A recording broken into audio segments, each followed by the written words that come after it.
All right. Well, good afternoon, and thank you all for coming. Hopefully, this will be a very interesting afternoon for you. Every business has to reinvent itself from time to time to make sure that it's relevant, to make sure it's competitive, to make sure it's offering products that the customer wants to buy, and that it's positioning itself in a good position relative to its competition. And Chris and Meadow Ridge have taken it upon themselves to conduct just such an evaluation over probably the last 12 months. And today we're going to give you a snapshot of the results of that evaluation. I think you'll find it interesting. I think you'll find it stimulating. I think you'll find it heartening to know that we're in such a good place, and we are trying very hard to look over the horizon and see what comes next. Forecasting is always difficult, especially about the future, but it is an exercise that we have to get into, and so I'm going to turn this over to Chris to talk about our strategic planning activity. Chris? Thank you, Jack. I think, Jack's not taking due credit on this. Basically he saw that I had nothing to do, and then suggested that, we take the time to put this plan together. We've been, since I got here, 5 years ago, I think, next week, something like that. And, from day one, we put a hard hat on and started building out the new assisted living, then memory care. And, I think what we've been doing is a lot of stuff that we're going to talk about, but, we've been a little bit reactive to it, doing it ad hoc, single projects at a time. And it was really a great exercise to go through this and to put these thoughts to paper. Strategic plans have a standardized layout, and so you're going to see a little bit of that as I take you through it. But it really was a journey of discovery, and, I know for myself, I learned a lot and really was able to reflect and change a lot of thoughts and opinions that I had going into it. So with that said, let's get started. Well, the why. This strategic plan outlines a roadmap to strengthen our market position, increase occupancy, diversify revenue streams, and enhance resident engagement and satisfaction. In executing this plan, Meadow Ridge will position itself as a vibrant, future-ready community that embodies wellness, connection, and choice. The result will be a financially stable, fully occupied community offering a dynamic lifestyle, innovative care, meaningful engagement for current and future residents. And that's why we went through this exercise. So as I'm doing this, though, then I thought, it's not like we've been sitting around doing nothing for the last 5 years. And so here's a look, as I said before, that we've been doing stuff that all would fit nicely into this plan. If I could go back in time and in December of 2020 sat down and written this and then just executed all the stuff I'm going to tell you about, I would have looked like a genius at the time. But a lot of it had been rather reactive, and a lot of people were involved in recognizing the opportunity in coming up with a plan. And so here's just some of the stuff that we have done that kind of really answers what we're talking about in the health, in the strategic plan. Under health, fitness, and lifestyle, we built out a new fitness center. And I should have put this second one, number one, because we made an investment in staff, specifically into Jamie Silverman, and then gave her the support with Mary and full-time. And then Jamie recognized that our fitness center was not future-ready, up to par. I think her observation was that it looked like the fitness center for a Hampton Inn. And I don't know that I could really argue with that. But so we expanded classes. We added a golf simulator suite. We went from tennis only to tennis and pickleballs. We opened up a spa.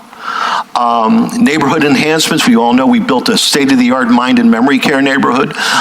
We didn't have memory care here in 2020. We built a new assisted living wing, and we discovered a new segment of the marketplace, luxury assisted living. And nowhere in the area does that even exist. We found an untapped market, and since the day we opened it, we've had 14 units which have been 100% occupied, and we added 2 more, and those have been at 100% occupied. We created a new therapy gym with an occupational suite, and we built our Field of Dreams, which is the new doctors and the specialist suite.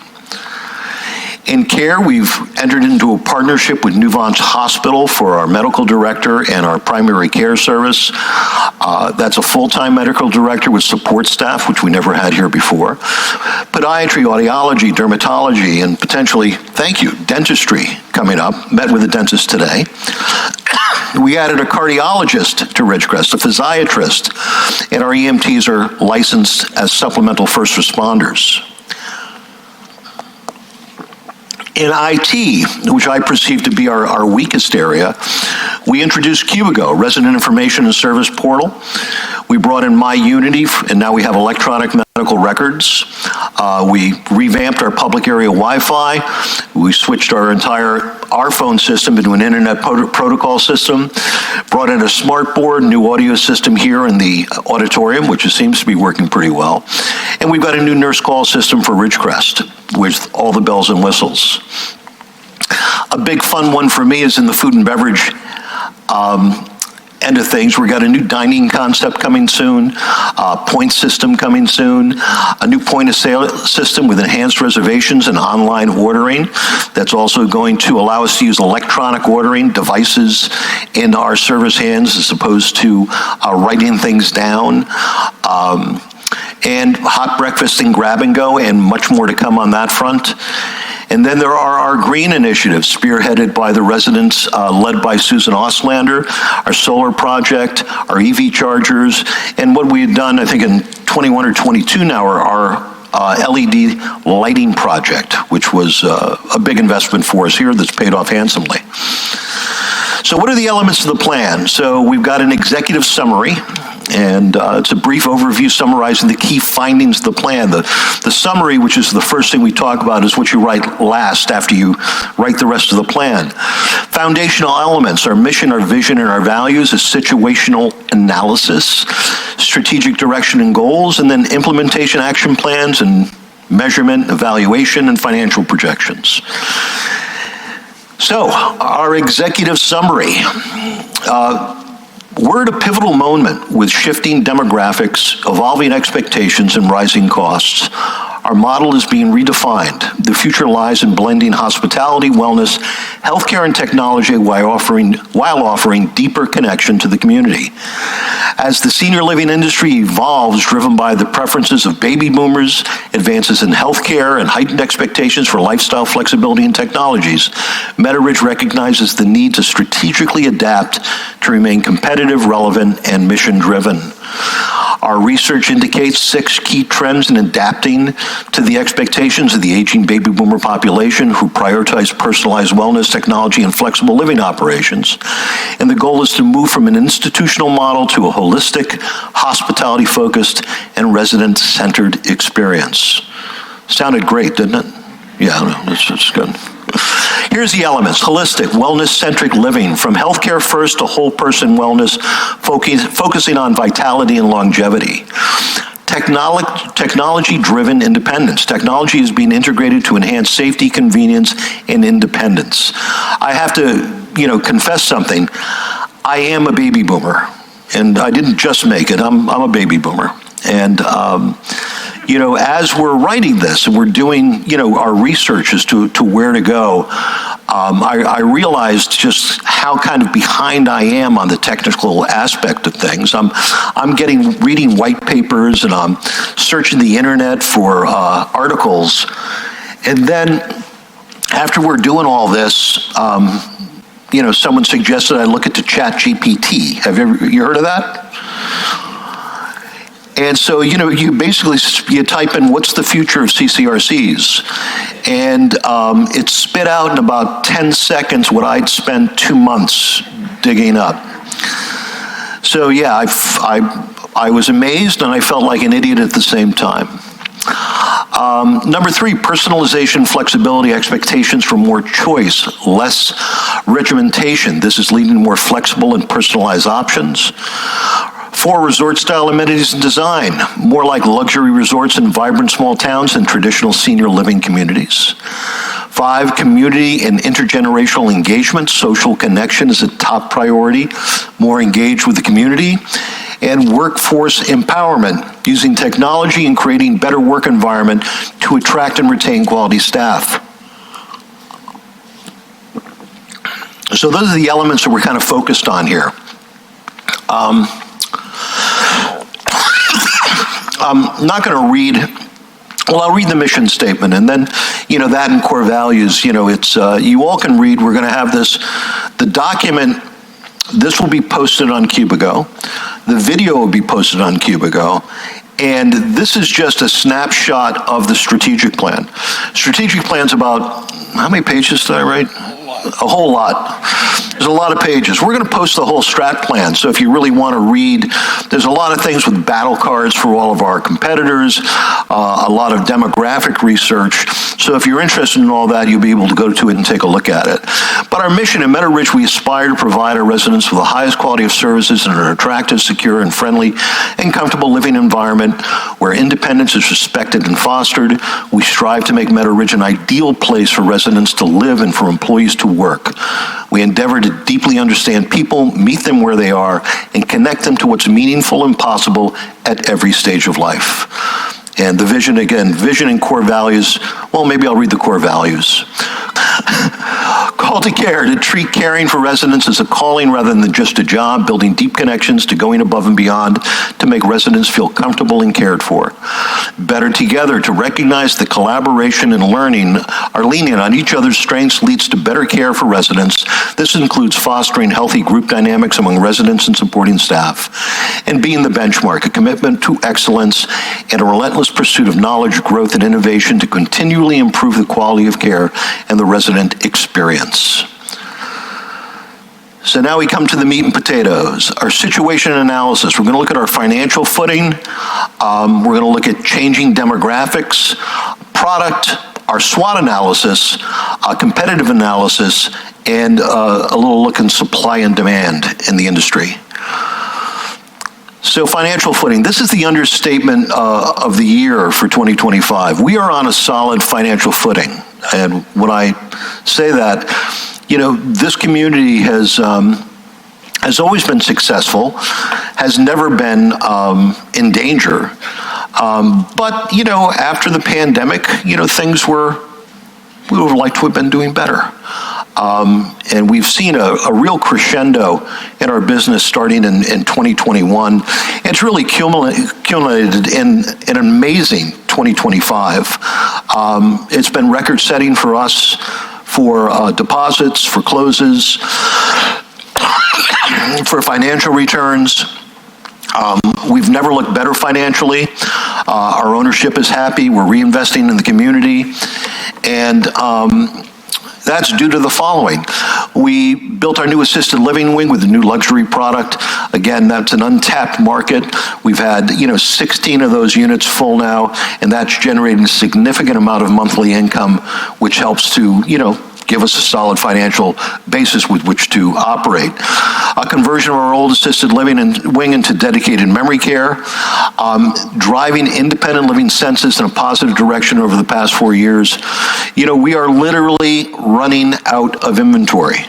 It's something that when I first got here and chatting with my compatriots at the other CCRCs and Benchmark, I said that, I'll never see 90% there. When I got here, we had 105 apartments to sell. And I thought I'd be moving in before we'd ever get to 90%. And we're going to crack 90.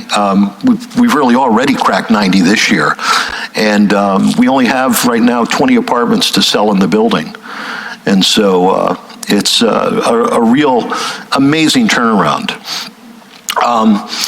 Our 5-star rating, which we won back from CMS, and along with consistent positive outcomes, has resulted in significantly improving census. That's another area, when in 2020 we had 2021, we had I believe a 2-star rating at the time, and the team worked really, really hard to get our quality up. and we were able to win back the 5-star.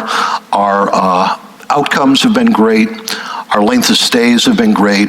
Our readmissions rates back to the hospital have been great. And we're seeing the fruits of that coming back to us. You know, Nuvance, which operates our 2 big feeder hospitals, Danbury and Norwalk, sees what we do here, and they hear back from the patients that they send here. And so we've gone from a census of about 30, excuse me, I've been fighting this little cold. And we've been, for the last 3 months, averaging 50. And, 50 out of 58 beds, that's a pretty good number for a skilled nursing facility. And, that above has resulted in an increase in revenue of 56% since 2021. So it's just been a great story, been watching it year over year. I'd like to say that this whole year, 2025, was a great plan on my part, and I knew that we were going to do this, but I'm as surprised as anybody. I never thought we could have a year like this so quickly. This is kind of part of my 2027 plan, maybe. Anyway, so that's where we are, good financial footing, and we're looking at changing demographics.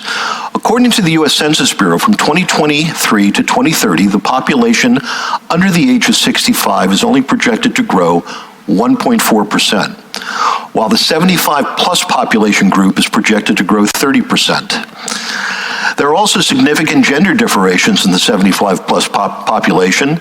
In 2030, females will compose 19.8 million of the population and males 14.7. The female population is projected to increase 87.1% to 28.5 million in 2060 and men to 97.5 to 22 million. This captures the increasing male life expectancy. We're seeing that already this year. 54%, I think, right now, of our 55 depositors in 2025 are couples. So, guys, whatever you're doing a great job hanging in there. Keep up the good work. Overall, the senior housing demographics will remain similar, but it's important to note the increasing population of the male population. We're seeing this trend in 2025. Just said that, excuse me. Our product, as illustrated in the beginning of the presentation, we've worked to be on trend, maintaining and enhancing our place in the market by adding to our amenities to meet the changing expectations of our clientele. Our plan intends to continue to reinvest in our community and to continue to try to innovate and meet the expectations of our current residents and those who are coming.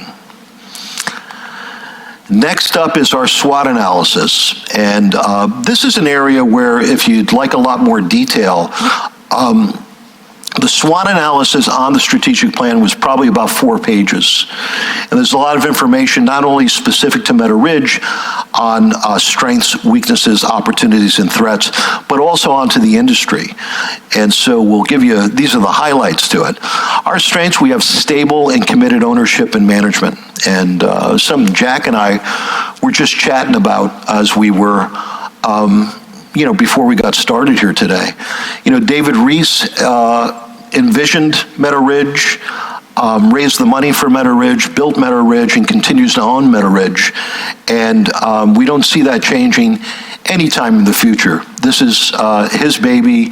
It's an asset that he's got 25 years in, and you don't often see that, where it's a situation where it's one person who's calling all the shots and one person who's been there from start to finish.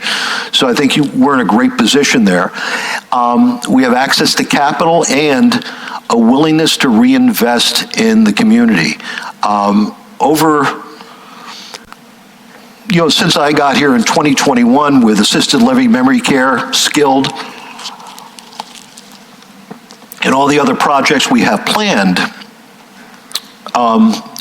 they've reinvested millions and millions of dollars back into Meadow Ridge. And showing no signs of slowing down. This year, thank you again. This year has been another year of record reinvestment. Next year is going to be another year of record reinvestment.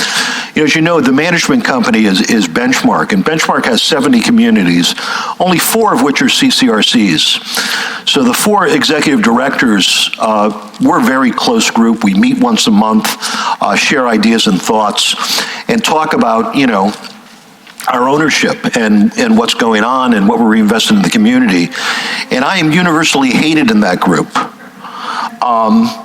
Because no one else is seeing this kind of reinvestment from their ownership. Edge Hill being a great example. I was the ED at Edge Hill for 7 years, and getting money out of the ownership there has been a challenge. They've been in need of a renovation for a long time, and are still waiting. Our ownership is reinvesting probably 3 to 4 times on an annualized basis what Edge Hill does. So we're in really great shape there. And I think as well that we've got a great facility, and we've got a choice of entry fee models, which not many of our competitors do. Edge Hill is a 90, a one model entry fee with a 90%, and those entry fees are incredibly high. Our weaknesses, and this is always funny because I say this, our location is beautifully bucolic.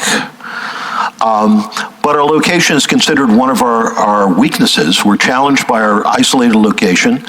Many residents wish to retire near where they've spent the majority of their lives. The sparse density of our area requires us to draw from greater distances than our competitors. I'll use Edge Hill as another example. Probably 75% of the residents at Edge Hill were from Greenwich. And of those, 80% of them were from Riverside. Here, in our surrounding area, you've got Ridgefield is 25,000 people. Wilton, I believe, is 18. Reading is only 9,000 people. And, compare that to Greenwich, which is 60-something thousand. It's just not a very dense area, and it's always posed a challenge for us. We have a very shallow labor pool here. Related to our location issues, our community is located in a municipality lacking in affordable housing. This means we must attract our workers from surrounding communities where candidates can find employment closer to home. Our associates come from Bridgeport, they come from Bethel, they come from Danbury, and they come from Norwalk. And, we've got to do something really special to get them to want to make the trip out to the country. And I say the drive out to the country because we don't have any public transportation to get here either, which is a real challenge for us. So, we've got to create an environment and create a great place to work where we get people in and they want to stay, and we also, to do so, we have to pay a little bit above market rate to get them to do so. Technology. We are behind on technology in many areas of our operation, and we lack the needed expertise to create a comprehensive plan to address this. I'm going to give you an example of that. My wife was leaving the house a couple months ago and went into the mudroom, and the floor was wet, and she stepped down, hit the water, and boom, hit the ground. She's fine. Her watch told her, looks like you've taken a hard fall. Do you want me to call 911? And, she didn't know that her watch could talk to her. So she thought that perhaps she had struck her head. But these are some of the technological things that are out there now that, we don't really know that much about. I don't know that much about. We're trying to draw on resources as we can and learn more. But that is definitely an area where we've got a lot to learn and a lot to explore and a lot of things to see what's next for our residents as how do we bring technology to bear to have a better resident life experience. Let me just comment for a minute on technology. Sure. I think this is one of the areas where you're going to see the greatest change between now and 5 years from now, certainly between now and 10 years from now. It's very likely that in somewhere in that time, each of you will have an individual robot or bot. And that robot is going to help you shower. It's going to help you go to the bathroom if you need help. It'll help you get dressed. It may come with you to the pool, but it's going to be an extraordinarily different society at that point in time with all these robots running around. But it's going to be there's going to be a lot of difference.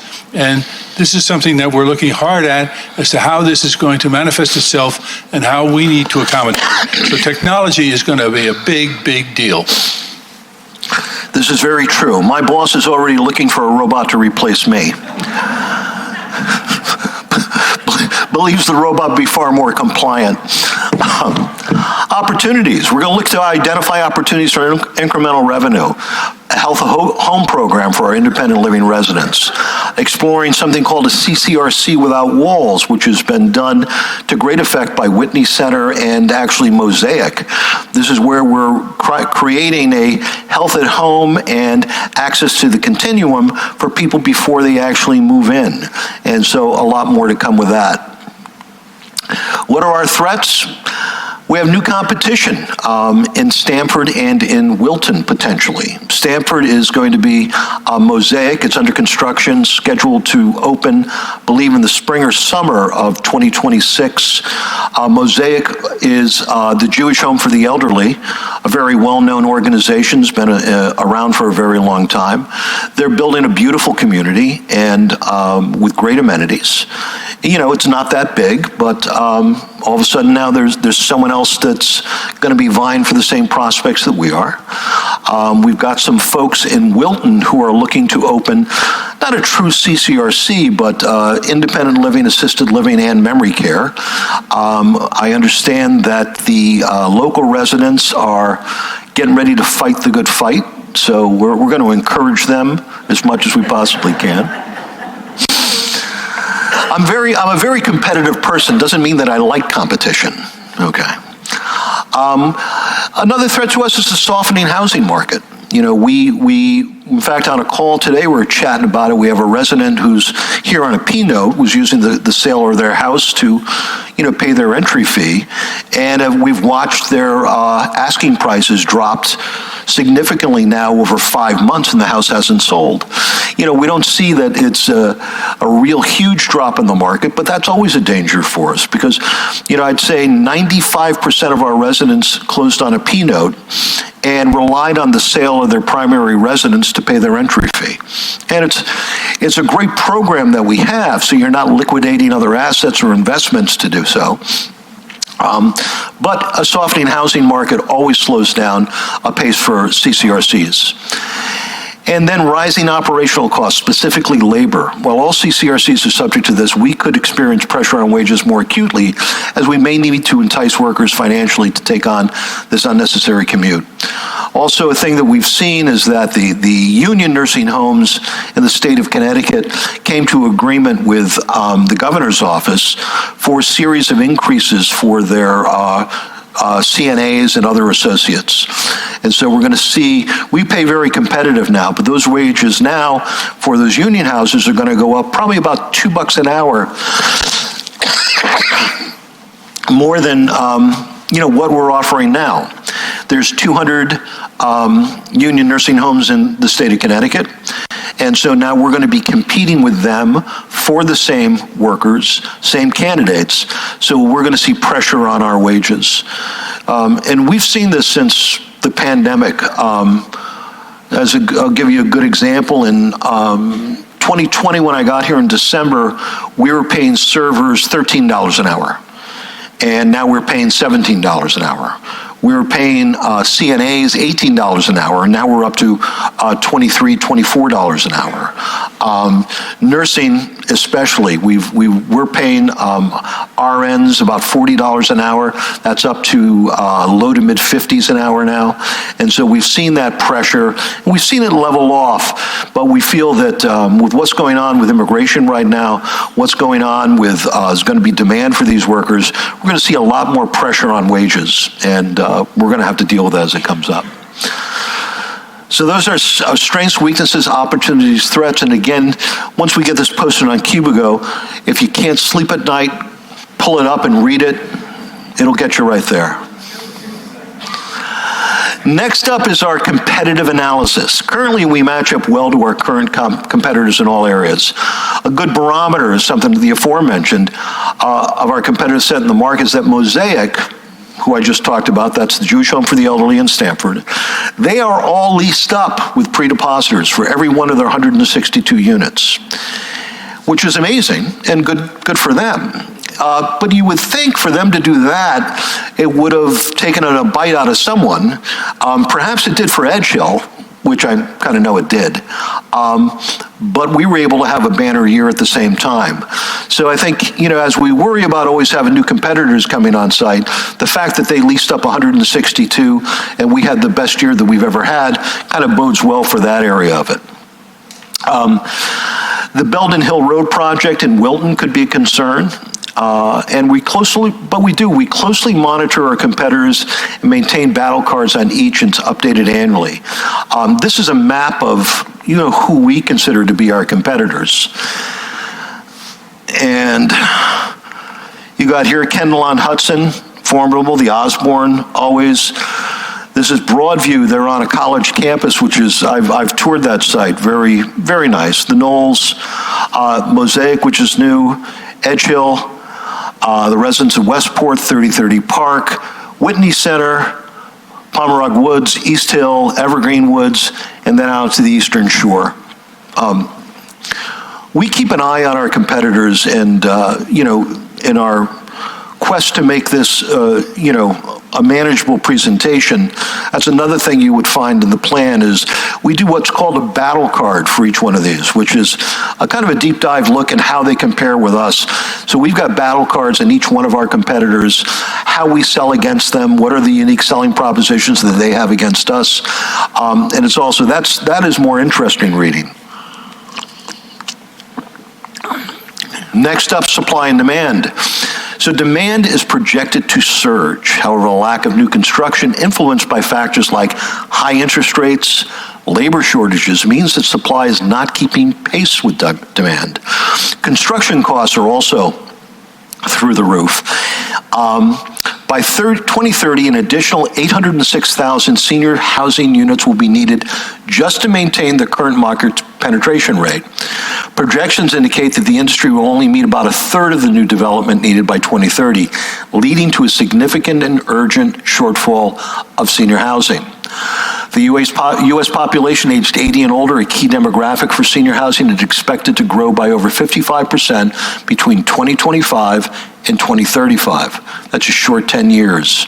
Senior housing occupancy hit a record high of 87.4% in early 2025 and is predicted to surpass 90% by the end of 2026.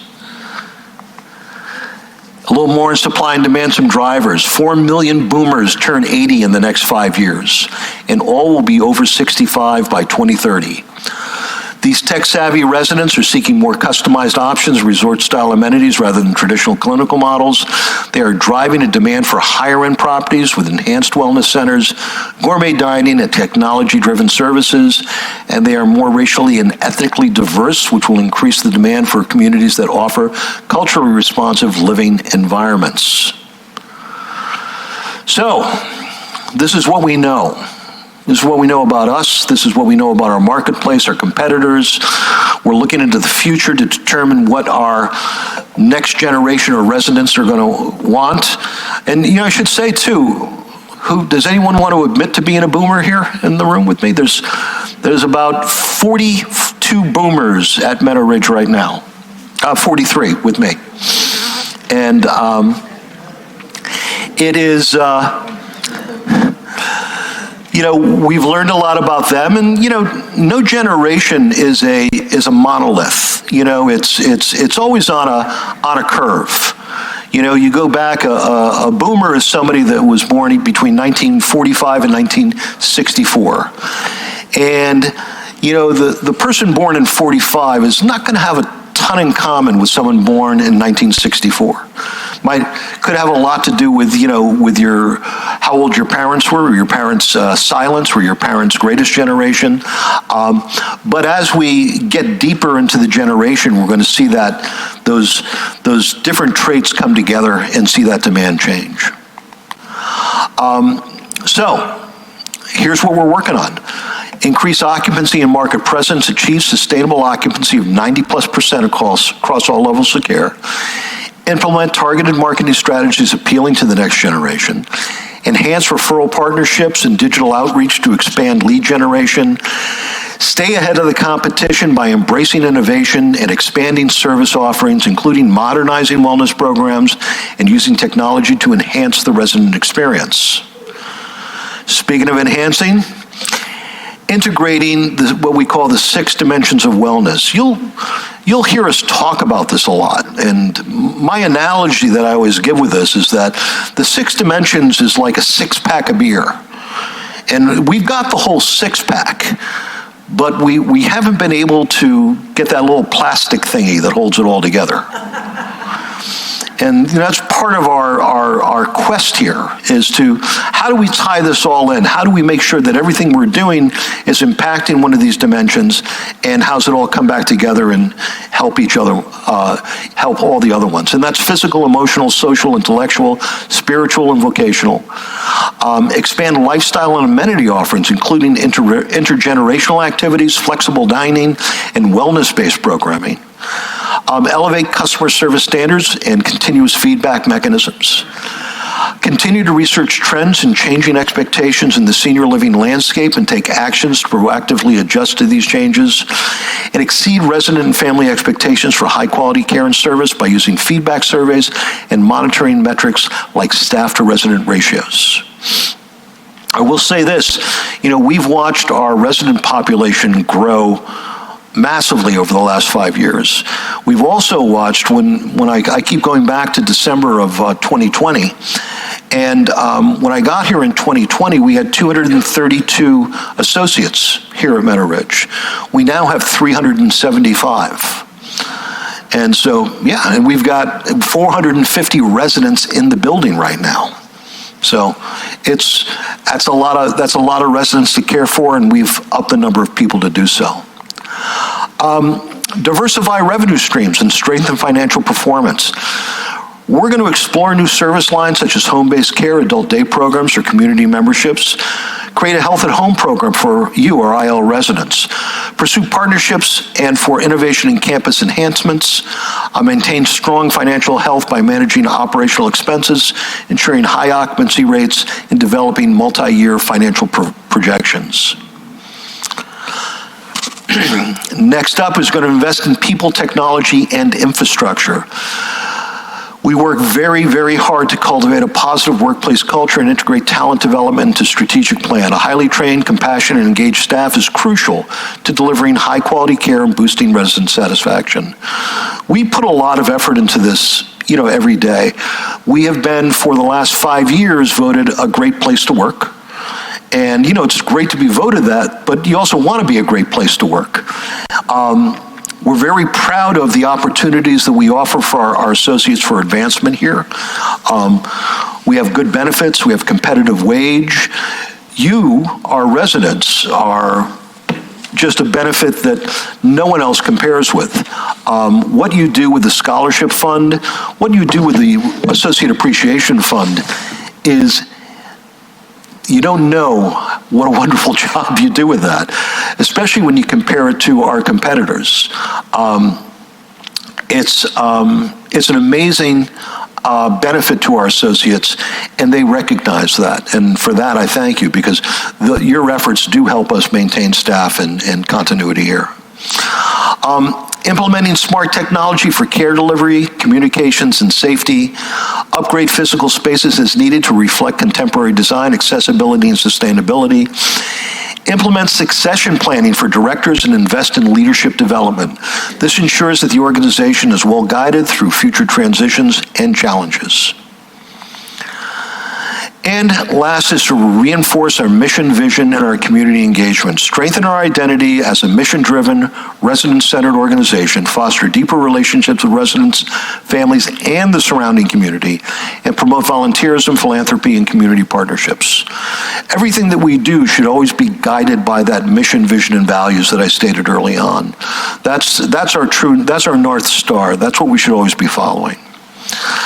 So now we've got all this. We've done our research. We've looked at the market. We've looked at our current situation, evaluated our strengths, weaknesses, whatever, and we've set out some broad vision goals as to what we want to do in response to all that. And this is our next steps, is taking action. First step is prioritize our priorities. Make determinations as to which areas to address, in what order, and over what period of time. This is a strategic plan that's really looking kind of 5 years out. And so You know, it's, when you look at something like this, it's the old adage, how do you eat an elephant? And the answer is one bite at a time. The other one is also, how do you put an elephant into a refrigerator? That's open the door, push the elephant in, close the door. Don't make things more complicated than they need to be. Second step is determine what specific projects or programs that will be undertaken to achieve the strategic objectives. And third step is create detailed action plans for each initiative, including specific tasks, assigned responsibilities, required resources, and deadlines using SMART action plans. And this is what we're in the process of doing now. Out of all this stuff, which is kind of very broad stroke, is saying, okay, from this, what are the actual steps we can take, and who's going to take them, and what's the time frame from them? We've done SMART plans before, and it's a very effective tool. And as we do all this, we're going to share it all with you and try to get your feedback on it, determine what should be a priority, what do we want to do different, what's next on the agenda. We'll let you know how we're doing or how we're not getting where we need to get. But that's it in a nutshell. And I'm happy to take questions, comments, or suggestions. Before we go to questions, let me just say what you've seen today is the tip of an iceberg. Chris and his team have been working on this diligently, as I said, for roughly the last 12 months, and there is a depth of information that goes beyond this. I would just personally, on your behalf, like to thank Chris and his team for, first of all, engaging in this activity, and secondly, for his willingness to share it with you. It's not every organization that would be willing to lift its skirt and show what we think the future might look like and what we're doing about it.